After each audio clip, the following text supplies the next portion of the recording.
સુરત શહેરના school college તથા અન્ય સ્થળે ખાણીપીણીની લારીઓ ઉપર એસઓજી પીસીબી એફએસએલ તથા એસએમસી ફૂડ વિભાગનું મેગા સર્ચ ઓપરેશન હાથ ધરાયું છે। સુરત શહેરને નશામુક્ત કરવા તેમજ કાયદો અને વ્યવસ્થાની જાળવણીના ભાગરૂપે શહેરના સ્કૂલ કોલેજ તથા અન્ય સ્થળે ખાણીપીણીની લારીઓ ઉપર એસઓજી પીસીબી એફએસએલ તથા એસએમસી ફૂડ વિભાગનું મેગા સર્ચ ઓપરેશન હાથ ધરાયું છે। ખાણીપીણીની લારીઓમાં ખાદ્ય પદાર્થમાં ભેળસેળ થતી હોય તેને લઈને મેગા સર્ચ ઓપરેશન કરવામાં આવ્યું છે।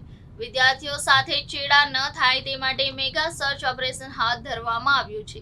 સુરત પોલીસ કમિશનર અનુપમસિંહ ગેહલોતની સૂચના મુજબ સુરત શહેરના અલગ અલગ વિસ્તારમાં નાયબ પોલીસ કમિશનર એસઓજી તથા ઝોન 4, 5 અને 6 ના પોલીસ અધિકારી કર્મચારીઓ દ્વારા કુલ 62 શૈક્ષણિક સંસ્થાઓની આજુબાજુમાં આવેલ કુલ 129 ફૂડ સ્ટોલો ઉપર એસએમસીના ફૂડ ઇન્સ્પેક્ટરો તથા એફએસએલ અધિકારીઓને સાથે રાખી આરોગ્યને નુકસાનકારક ખાદ્ય પદાર્થોનું વેચાણ થાય છે કે કેમ તે અંગે સરપ્રાઇઝ ચેકિંગનું આયોજન કરવામાં આવ્યું હતું।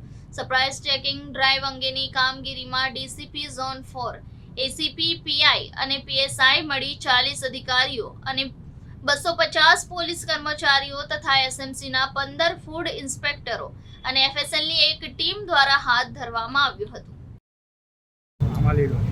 સુરતના માનનીય પોલીસ કમિશનર શ્રી અનુપમસિંહ ગેહલોત દ્વારા સુરતની અંદર જે શૈક્ષણિક સંસ્થાઓ, કોચિંગ સેન્ટર અને કોલેજીસની અંદર જે વિદ્યાર્થીઓ ભણે છે ત્યાં આજુબાજુ જે પણ ફૂડ કોર્નર, ફૂડ સ્ટોલ આવેલા છે તેની વિગતો એકત્ર કરવામાં આવી અને આજે 11:30 વાગે એકી સાથે 129 સ્થળોએ ઝોન 4, 5 અને 6ની અંદર આ ફૂડનું સરપ્રાઇઝ એસએમસીની ફૂડની ટીમો દ્વારા ચેકિંગ હાથ ધરવામાં આવ્યું છે। તેમાં 4 ડીસીપી, 11 એસીપી અને 25 પીઆઈ, પીએસઆઈ તથા 250થી વધારે પોલીસ કર્મચારીઓ અને 15 એસએમસીની ટીમ અને એફએસએલ અધિકારી દ્વારા સરપ્રાઇઝ ચેકિંગનું આયોજન કરવામાં આવ્યું છે। એમાં કોઈ હાનિકારક ચીજવસ્તુ મળી આવે અથવા તો કોઈ નશાકારક ચીજવસ્તુ મળી આવે એનું સઘન ચેકિંગ એના નમૂના લેવામાં આવ્યા છે તથા એને આગળ મોકલવામાં આવે છે। એફએસએલ અધિકારી દ્વારા એની કીટ દ્વારા પણ નાર્કોટિક્સનું અત્યારે જે સ્થળોએ કરવા જેવું હતું ત્યાં ચેકિંગ હાથ ધરવામાં આવેલું છે। सर, सरप्राइज चेकिंग करने का क्या आप रीजन? माननीय सीपी सर के निर्देश के अनुसार आज सूरत शहर पुलिस और एसएमसी की आरोग्य विभाग की टीम जॉइंट टीम बनाई गई है और हमने पिछले 2 वीक में 129 जितनी ऐसी रेस्टोरेंट और फूड स्टॉल आइडेंटिफाई किए जहाँ पर यूथ जो स्कूल और कॉलेज में पढ़ने वाले हैं वो स्कूल आने जाने के दौरान वहाँ पे खाने पीने की चीज़ों का उपयोग करते हैं।